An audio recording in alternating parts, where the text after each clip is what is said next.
کہ جب شراب کی آیت نازل ہوئی انما الخمر والمیسر والانصاب والازلام رجس من عمل الشیطان فاجتنبوه لعلکم تفلحون، تو حضور اکرم صلی اللہ علیہ وسلم نے ایک شخص کو بلایا اور کہا جا کے مدینہ کی گلیوں میں آواز لگا دو کہ آج سے شراب حرام قرار دے دی گئی۔ وہ شخص پہنچتا ہے اور آواز لگاتا ہے الا ان الخمر قد حرمت، الا ان الخمر قد حرمت، کہ خبردار شراب حرام قرار دے دی گئی، خبردار شراب حرام قرار دے دی گئی۔ اس جملے کا سننا تھا، کسی نے کوئی تحقیق نہیں کی۔ جن کے منہ کے اندر شراب تھا انہوں نے کلی کر دی، جن کے ہاتھوں میں گلاس کا شراب انہوں نے پھینک دیا، گھروں کے اندر گئے، جن مٹکوں سراجیوں کے اندر شراب بھرا ہوا تھا اس کو توڑ دیا، اور مدینہ کی گلیوں میں شراب اس طرح بہ رہا تھا جیسے کہ برسات کا رکا ہوا پانی بہ رہا ہو۔ یہ تھی اطاعت و فرما برداری۔ صحابہ کرام رضوان اللہ علیہ مجمعین نے ایک ایک سنت پر عمل کر کے آنے والی نسل کو یہ بتلا کر کے چلے گئے ہیں کہ اطاعت کسے کہتے ہیں، فرما برداری کسے کہتے ہیں، نقش قدم پر چلنا کسے کہتے ہیں۔ جب تک وہ اللہ کے احکام پر عمل کرتے رہے پوری دنیا پر انہوں نے حکمرانی کی۔ آج ہم بھی اسی کلمہ کے پڑھنے والے، اسی اللہ پر ایمان لانے والے، اسی محبوب پیغمبر کے امتی، لیکن آج ہم بھی اپنا جائزہ لے کر کے دیکھیں کہ ہماری زندگیوں کے اندر کتنی اللہ کی اطاعت، اللہ کے احکام پر عمل آوری اور نبی کریم صلی اللہ علیہ وسلم کے ارشادات کی فرما برداری کتنی ہے۔ اگر آج ہم اپنی زندگیوں کا جائزہ لے کر کے دیکھیں تو کون سی ایسی برائی آج ہے، کون سی ایسی چیز ہے، غلط چیزیں جو آج ہماری زندگیوں کے اندر نہیں ہے۔ آج کا مسلمان شراب مسلمان پی رہا ہے، جوا مسلمان کھیل رہا ہے، غیبت مسلمان کر رہا ہے، امانت میں خیانت مسلمان کر رہا ہے، وعدہ کے خلافی مسلمان کر رہا ہے، معاملات کے اندر حد سے بگڑا ہوا مسلمان ہے۔ کون کون سی چیز ایسی ہے جس کی نشاندہی کی جائے؟ اگر ہم اپنی زندگیوں کو صرف جائزہ لے کر کے دیکھ لیں تو ساری برائیاں آج ہمارے اور آپ کے اندر موجود ہیں، اور ہمیں احساس بھی نہیں ہوتا کہ آج ہم اتنی غلطیاں اور اتنے غلط کام کر رہے ہیں۔ آج جب حکومتوں کی طرف سے ظلم اور مصائب میں مسلمان گھرتا ہے، پریشانیاں آتی ہیں، دشواریوں کے دروازے کھلتے ہیں، تو ہم اور آپ چوراہوں پر بیٹھ کر کے حکومت کو کوستے ہیں، اسباب پر غور کرتے ہیں اور حکومت کو ظالم، مسلمانوں کا دشمن کہہ کر کے بھی پھڑاس نکالتے ہیں۔ لیکن جو حقیقی سبب ہے آج کے حالات تو اس پر ہم اور آپ غور نہیں کرتے ہیں۔ اگر غور کر کے دیکھیں تو پتہ یہ چلے گا، قرآن کہتا ہے کہ ظہر الفساد فی البر والبحر بما کسبت ایدی الناس لیذیقہم بعض الذی عملوا لعلہم یرجعون۔ اس دنیا کے اندر جو فسادات رونما ہوتے ہیں، جو حالات بگڑتے ہیں، وہ ہمارے کرتوت اور ہماری بدعمالی ہے۔ بعض الذی، ساری بدکاریاں اور سارے کرتوت کی سزا نہیں، بعض الذی عملوا، اللہ کا رب بعض صرف اعمال ہیں جس کی یہ سزا ہے۔ مقصد صرف اتنا ہے لعلہم یرجعون، یہ میرے بندے ہیں، یہ لوٹ آئے میرے طرف۔ چونکہ ایک انسان کی ایک فطرت ہے کہ جب انسان تنگی میں ہوتا ہے، پریشانی میں ہوتا ہے، حالات سے دوچار ہوتا ہے، جان مال کا خطرہ ہوتا ہے، عزت و آبرو داؤں پر لگ جاتا ہے، اس وقت جب سارے دروازے بند نظر آتے ہیں، اس وقت اللہ کے سامنے انسان روتا اور گڑگڑاتا ہے۔ تو اللہ یہ حالات لاتے ہیں تاکہ لعلہم یرجعون، یہ میرے بندے ہیں، میں نے ان کو دنیا کے اندر اپنی عبادت کے لیے بھیجا تھا، یہ غافل ہو کر کے زندگی گزار رہے ہیں، لعلہم یرجعون، یہ میری طرف لوٹ آئیں، میری طرف لوٹ آئیں، توبہ کر لیں، استغفار کر لیں۔ اس لیے بنیادی طور پر ضروری ہے کہ ہم تبصروں تک اپنے آپ کو محدود نہ رکھیں، صحیح معنوں میں غور کریں کہ آج حالات ہمارے وجہ سے اتنے سخت ہیں. آج مسائل میں جو گھرے ہوئے وہ ہمارے کرتوت اور ہماری بدعمالی ہے. اس لیے ہم اپنی زندگی کے اندر تبدیلی لانے کی کوشش کریں. قرآن کریم نے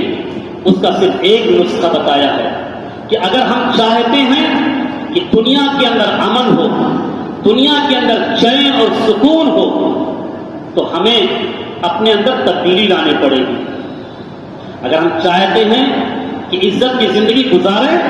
تو ہمیں سنتوں کو عزت دینی پڑے گی. قرآن کریم کہتا ہے ان اللہ لا یغیر ما بقوم حتی یغیر ما بانفسہم. بے شک اللہ کسی قوم کے حالات کو نہیں بدلتا جب تک کہ وہ قوم خود اپنی حالات کو نہ بدل لے.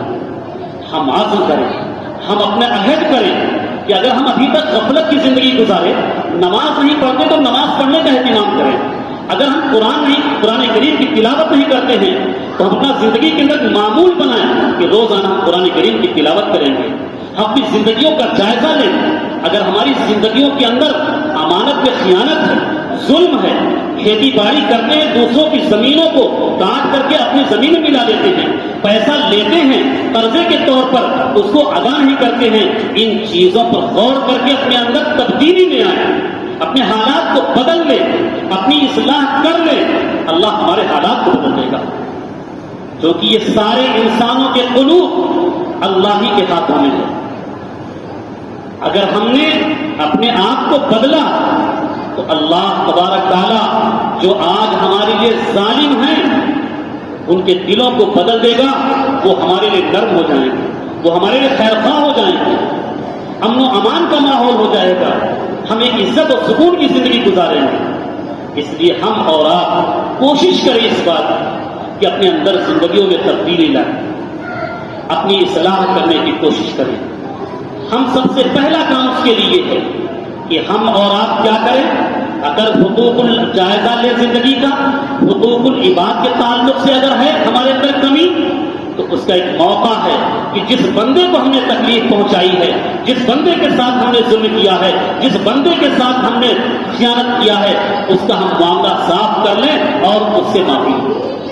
اگر ہم نے حقوق اللہ کے عباد سے تعلق سے غفلت اور لاپرواہی کی ہے تو اللہ سے توبہ اور استغفار کر لیں، اللہ کے سامنے روئیں اور گر گرائیں. اللہ کتنے ہی گنہگار ہوں، اللہ ہمارے گناہوں کو نہیں گنوائے گا. قرآن کریم کہتا ہے قل یا عبادی الذین اسرفوا علی انفسہم لا تقنطوا من رحمۃ اللہ. ایک ہمارا مزاج ہے کہ کسی کے بارے میں ہمیں علم ہو گیا کہ اس نے ایک مرتبہ چوری کی تھی،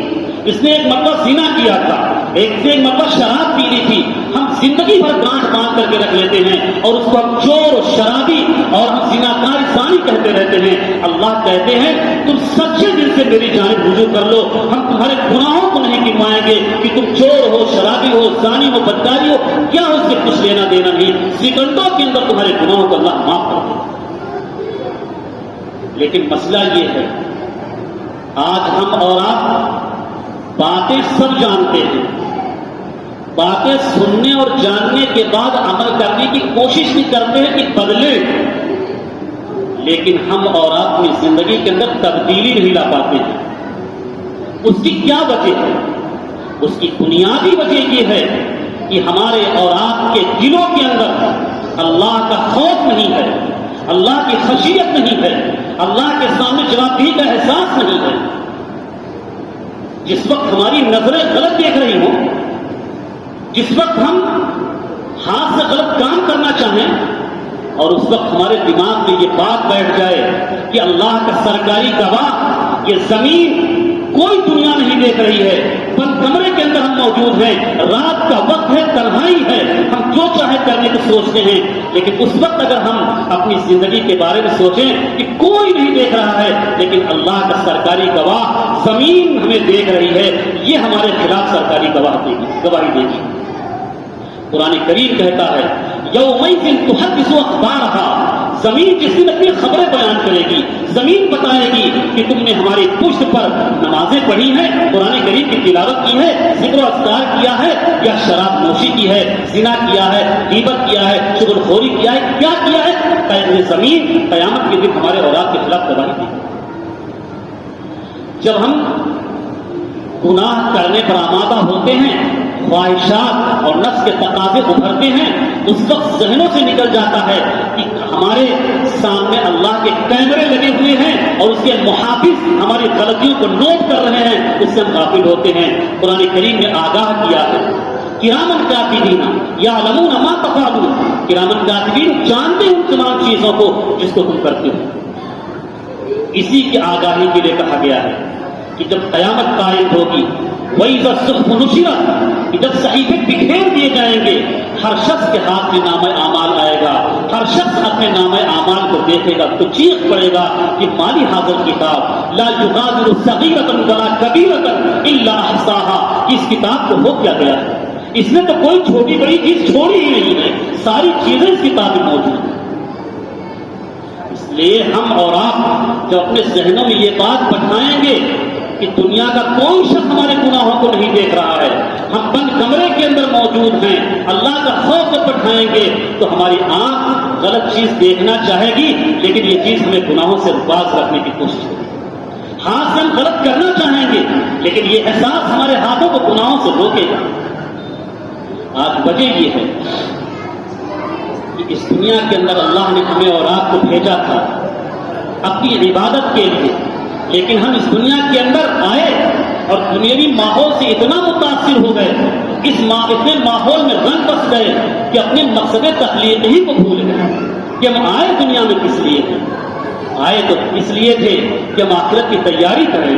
ہم بھیجے تو اس لیے گئے تھے تاکہ اللہ کے رضا والے کام کریں، جو ہمارا دائمی اور اصلی گھر جنت ہے اس کی تیاری کریں، تاکہ جب بھی اللہ کا بلاوا آ جائے تو ہم راضی برضا ہو کر کے خوشی خوشی اللہ کے دربار میں حاضر ہوں۔